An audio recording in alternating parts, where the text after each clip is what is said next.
Hi,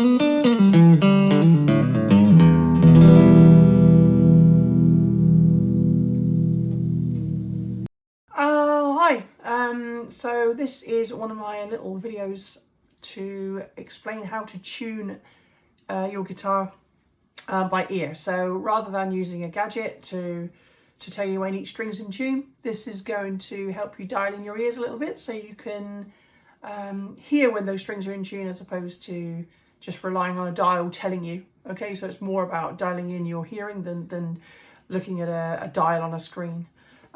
So this is a very important skill, I think. So the way that I would normally do this is to start with tuning your A string, either to an app or to a tuner or to a known A pitch, maybe on a keyboard. Perhaps you've got a piano or something, or you've got a old school pitchfork maybe, or just something as a reference.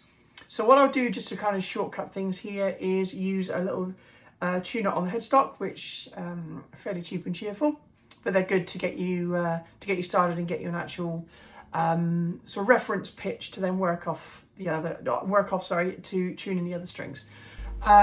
So what I would normally do is play my A, okay, and you can hopefully see that is the tuner is telling me that the A is perfectly in pitch. Now if that was flat or perhaps sharp, it would indicate it with a dial on the tuner.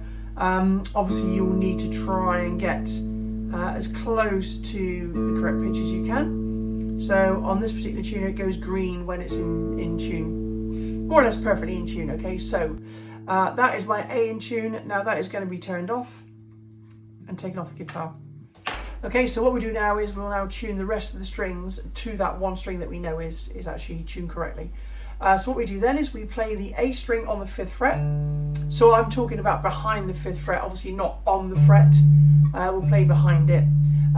So your A played on the 5th fret should be the same as your D above. So that's your A is the same as the D open above. Now when I say above, I mean pitch. I don't mean physically above, so I'm not talking about going up or down.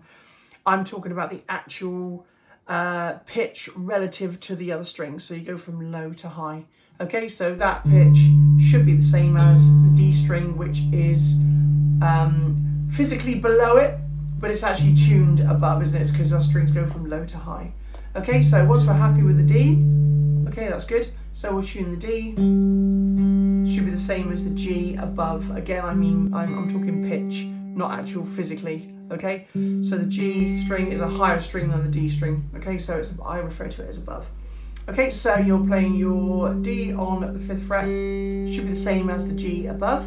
Once we're happy with that, we then move to the G string, and that one is played on the 4th fret, not the 5th. That's the only exception. Okay, so you play that on the 5th fret. That should then be the same as the B string, open above. Okay, now once that one's in tune, you then tune your B string. Sorry, you then play your B string on the 5th fret, which is the same as the E above. Okay, so they should be in tune.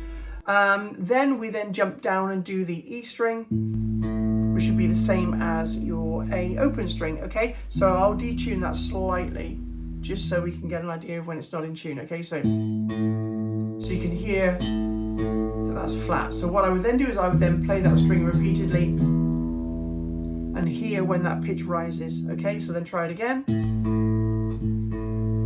Tiny bit more. Just need to dial your ears in so you can actually hear when those strings are in tune and not just rely on a dial to tell you visually. It's more about hearing it, I think, with music. Okay, so play those two strings again, and to me that sounds like it's in tune. So that is our guitar tuned. We use, as I said earlier, an A. I would normally go for the A string as a reference pitch, and then tune the other strings to that, so that you know you've got one is in concert pitch, and then tune the rest. Obviously there are alternative tunings, but this is going to be based on standard tuning.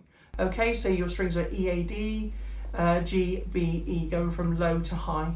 Obviously again, low to high, I mean pitch. Okay, so low string, high string. Okay, so you go from low to high pitch. Hit a like and subscribe below, please, and stay tuned for the next mini lesson. Thank you.